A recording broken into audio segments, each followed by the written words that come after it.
Hello and welcome back to our retreat channel's UGC NET Literature Concepts series. I'm Kannan Prasad and today we are exploring another essential concept in rhetorical and structural terms cluster that has appeared in previous UGC NET exams. Today's concept is Litotes.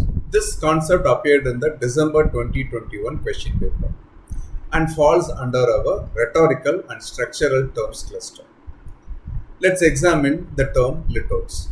The term comes from the Greek word litotes, meaning simplicity or plainness, though its rhetorical function is quite sophisticated. Litotes have been employed as a rhetorical device since ancient times, appearing in classical Greek and Roman rhetoric, Old English poetry, and continuing through all subsequent literary periods.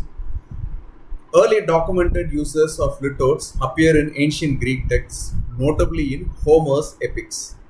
The device was formally identified and categorized by classical rhetoricians, including Quintilian in his Institutio Oratorio. Litotes was particularly prominent in Old English and Norse literature, where double negatives were a common stylistic feature, as seen in the epic poem Beowulf with phrases like no little strength. Simply put, litotes is a figure of speech that uses understatement to emphasize a point by stating the negative of its opposite. Key features of litotes include deliberate understatement through double negation, affirmation expressed by negating its contrary, creation of ironic emphasis through apparent downplaying, often employed for modesty, politeness, or subtlety. Distinguished from other understatements by its specific negative of opposite structure. For UGC NET, remember that in the December 2021 paper, litotes was correctly identified as a form of understatement with not unhappy being recognized as an example of litotes. Let's explore how litotes function in literature across different periods. In Old English literature, Beowulf contains numerous examples of litotes. When the text states that Beowulf was not the meanest of warriors, it powerfully suggests he was actually among the greatest. This understated expression was characteristic of Anglo-Saxon poetry. Shakespeare employed litotes effectively in many works. In Hamlet, the prince's description of death as not where he eats, but where he is eaten, uses negative construction to emphasize a profound truth about mortality. Jane Austen, known for her ironic wit, used litotes extensively. In Pride and Prejudice, she writes that Mr. Darcy was not unintelligent, subtly suggesting his considerable intelligence while maintaining the narrator's restrained tone. Thomas Hardy employed litotes in Far from the Madding Crowd when describing Bathsheba as not conscious of guile in her own self.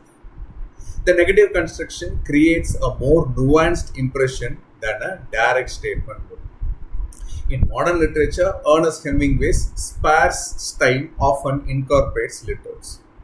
In The Old Man and the Sea, the statement that Santiago was not lost suggests more than mere orientation.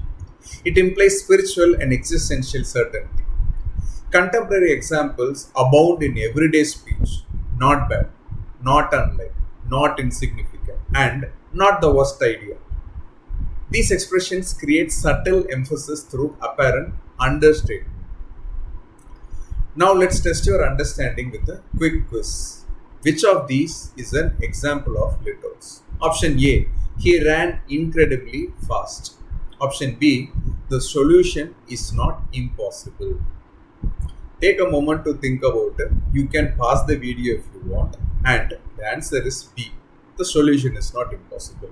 Uses the negative of the contrary to suggest that the solution is actually possible or even relatively straightforward. This demonstrates the classic structure of litotes, negating an opposite to create an affirmative meaning. In contrast, he ran incredibly fast is a straightforward statement with intensification rather than understatement through negation. Remember, Litotes is an ironic understatement that affirms something by negating its opposite, as in saying not bad to mean good. For your UGC NET exam, be prepared to identify Litotes as a form of understatement and recognize examples like not unhappy. Questions shown in the video may or may not have been directly questioned in the UGC NET examination. I suggest and request that audience cross-verify the number of instances each term or concept appears. If there is an error, please check the description box for corrections. In our next video, we will explore another important concept from our cluster. Thanks for watching Literate channel. Please feel free to comment below on any queries you may have about the terms in the video. See you in the next video. Happy learning.